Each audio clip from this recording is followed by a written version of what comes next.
सुहेल अहमद मीर साहब, जिस तरीके से आप दिल्ली में आए हुए हैं, जबकि आप जम्मू कश्मीर के रहने वाले हैं, तो क्या आपका मिशन है? आप लगातार करीब एक हफ्ता से दिल्ली में बने हुए, क्या कहना चाहते हैं? बेसिकली जो हमारे JNK-UT के हालात है, जो मुसलमानों को एक तरीके से दबाया जा रहा है, गुलामी की जंजीरों में जकड़ा जा रहा है। मैं इस कारण इस फसादत के वजह से अपने नेशनल प्रधान जो हमारे सर के ताज है सतवीर सिंह जाटव जी, उनसे मिलने के लिए आया था। उनके सामने मैंने ये बातें रखी है, क्योंकि जो JNK-UT के अंदर जुल्म तशद्दुद का सामान हो रहा है आज के डेट में, वहाँ पे बिजली बिलों का जो मसला है, इलेक्ट्रिशियन का जो मसला है, वहाँ पे मीटर्स प्रोवाइड किए जा रहे हैं और राशन बिल्कुल कम तादाद में दिया जा रहा है, जबकि मुसलमानों को राशन चावल खाने की आदत है कि उन्हें उस पर भी रोक लगाई जा रही है। और प्लस उन चीज़ों को वहाँ पे लागू किया जा रहा है जो अभी पिछले 75 सालों में नहीं लगाया गया, उन चीज़ों को वहाँ पे लगाने की कोशिश में हर मुमकिन कोशिश कर रही है गवर्नमेंट ऑफ इंडिया।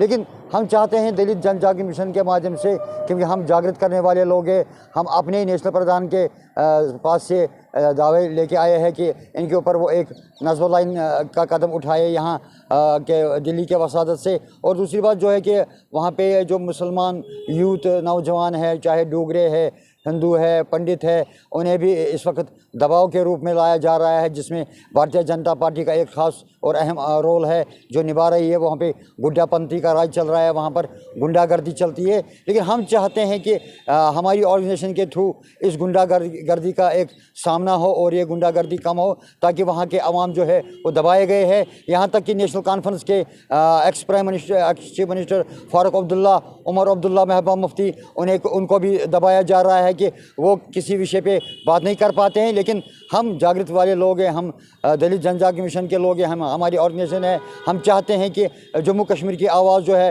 वो DGM बने और यहाँ के मौजूदा सरकार तक वो पहुँचे, दिल्ली के सरकार तक पहुँचे। और हमारे सतवीर सिंह जाटव जी से मैं अपने तमाम लीडरों की तरफ से गुजारिश करता हूँ, इसके ऊपर जल्द से जल्द कार्रवाई की जाए। वहाँ पे जो मुल्ला है, पंडित है, उनको दबाया जा रहा है। ये माजरा हमें क्या है वहाँ पे ये समझ नहीं आ रहा है। और कत्ल गारत का सामान रोज़ बरोज़, जैसे कि सिविल किलिंग होती है, लड़के खुदकशी करते हैं, इसका रीज़न यही है कि जो यूथ बेरोज़गारी के मुतला है। और अगर वो बैंक लोन की बात करें तो वो लोन तैयार होता है, बैंक उन्हें देने के लिए परेशानी करता है, गारंटर ढूंढता है, गवर्नमेंट एम्प्लॉय ढूंढते हैं। तो इस कारण इनका आखिर क्या रोल है इसमें, जो मौजूदा सरकार है, जो वहाँ के लेफ्टिनेंट जनरल है। हम चाहते हैं कि गवर्नर साहब भी इस मामले में वहाँ पे तहकीकात करें। और मैं जो ये बात कह रहा हूँ, ये मैंने गवर्नर साहब सतवीर सिंह जी, जिस तरीके से आपका दलित जागृति मिशन अभियान चल रहा पूरे देश में, लेकिन मैं आपको बता दूं कि केंद्र की सरकार, जो मोदी की सरकार है, वो ये दावा कर रही है कि सबका साथ, सबका विकास, सबका साथ। और कहीं ना कहीं दलितों के मसीहा बनने की वो खुद कोशिश कर रहे हैं। तो क्या लगता है आपको कि जिस तरीके से अभी जो व्यवस्था चल रही है संसद का, उससे आपको कोई संतुष्टि नहीं है? देखिए, सबसे पहले तो मैं मीडिया को, आप सब लोगों को धन्यवाद दे देना चाहता हूं कि जिस प्रकार से हमने एक आपको क्या बोलते हैं आवाज़ दी और आप जो चले आए। और मैं सतवीर सिंह जाटव, दलित जनजागृति मिशन का नेशनल प्रेसिडेंट हूं। और दलित जनजागृति मिशन ये जो है पूरे देश में चल रहा है कि है क्या, अब तक जितनी भी ऑर्गेनाइजेशन या पॉलिटिकल पार्टियाँ जितनी भी इस मुल्क के अंदर, जिन्होंने 5 या 5 साल से ज़्यादा जिन्होंने भी सत्ता में आए, वो जो पार्टियाँ जो है क्या बोलते हैं समाज विरोधी और संविधान विरोधी सरकारें पैदा हुई।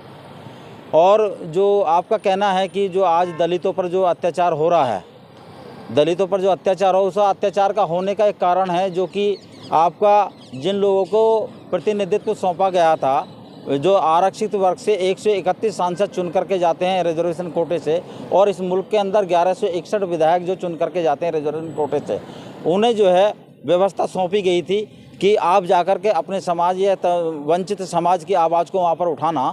वो सत्ता के दलाल बन चुके हैं और वो अपनी आवाज़ को नहीं उठाना चाहते, इसी वजह से दलितों पर ये अत्याचार हो रहे हैं। जिस प्रकार से काका कालेकर की रिपोर्ट थी, उसको लेके आपका क्या कहना? देखिए, मेरा कहने का तात्पर्य है, जैसे कि हमारे सोहेल अहमद भी मेरे नेशनल जनरल सेक्रेटरी और JNK-UT के इंचार्ज हैं, इन्होंने मुसलमानों की बात कही, तो मुसलमानों की बातों से मैं बिल्कुल सेटिस्फाई हूँ। जो इन्होंने बात कही, जो हालत मुसलमानों की है, एक JNK-UT का ही मामला नहीं है, वेस्ट बंगाल का भी मामला, केरल का भी मामला, पूरे देश में मुसलमानों का मामला है। जो कि इन्होंने एक चीज़ को ऊपर उठा करके रख दिया कि सच्चर कमेटी के अनुसार मुसलमानों को व्यवस्था दी जाए। I am not satisfied the Sachar committee, मैं उससे संतुष्ट नहीं हूँ। एक आरएसएस के नुमाइंदे हुआ करते काका कालेकर की रिपोर्ट के अनुसार उन्होंने कहा था अगर इस मुल्क के अंदर जो मुसलमानों की जो हालत बदतर है, तो अगर उन्हें सही हालत में अगर लाना है, उन्हें मुसलमानों को हक दिलाना है, जितनी भी इस मुल्क के अंदर जो वक्फ बोर्ड की जो संपत्ति है उसका एक आयोग बना दीजिए और उन्हें जो सभी फिरकों में बांट दीजिए। जब मैं सरकार से या आरएसएस के नुमाइंदों से, मोहन भागवत जी से और या नरेंद्र मोदी जी से, जितने भी लेफ्टिनेंट गवर्नर मनोज सिन्हा जी जो यूटी में हैं, उन्हें जो काका कालेकर की रिपोर्ट के अनुसार जो मुसलमान की जो बदतर स्थिति है, वक्फ बोर्ड की संपत्ति का एक आयोग बनाकर उन्हें सभी की रिपोर्ट के अनुसार जो मुसलमान की जो बदतर स्थिति है, वक्फ बोर्ड की संपत्ति का एक आयोग बनाकर उन्हें सभी फिरकों में बांट दें, तो मुसलमानों की हालत बदतर हो जाएगी।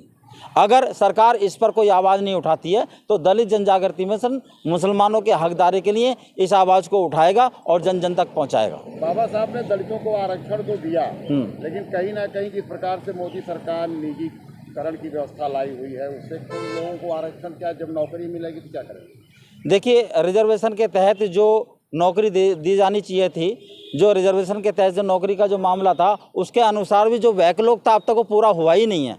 अगर सरकार उस बैकलॉग को पूरा कर देती तो ये दिक्कतें पैदा नहीं होती। कार्यपालिका न्यायपालिका में उनके बैकलॉग के अनुसार वो व्यवस्था नहीं है और अन्य विभागों में नहीं है।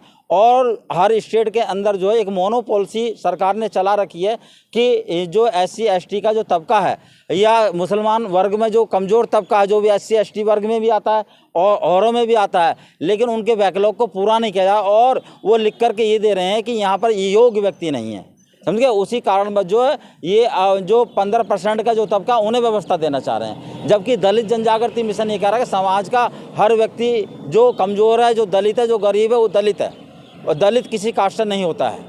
उत्तर प्रदेश सरकार ने जो पिछड़े वर्ग की ज़मीनों को खाली कर दिया, कहा दिया कि वो अपनी स्वेच्छा से बेच सकते हैं, उससे नियम हटा दिया, इसको लेकर आप तो क्या कहना? देखिए, मैं आप लोगों को बता देना चाहता हूं, और जो भारतीय जनता पार्टी की सरकार है, माननीय नरेंद्र मोदी जी को भी मैं अवगत करा देना चाहता हूं, और इस सरकार को चलाने वाले जो मोहन भागवत जी हैं, मैं उन्हें भी अवगत करा देना चाहता हूं कि इस मुल्क के अंदर जो भी सरकारें भारतीय जनता पार्टी की चल रही हैं, उन पर अंकुश लगाएं, अन्यथा इस देश के अंदर जो है बवाल होगा। वो इसलिए बवाल होगा जो SC ST की जो ज़मीनों के लिए जो अभी उत्तर प्रदेश सरकार ने जो एक स्टेटमेंट दिया कि जो SC ST का जो तबका है वो अपनी ज़मीन को जो है स्वतंत्र रूप से बेच सकता है।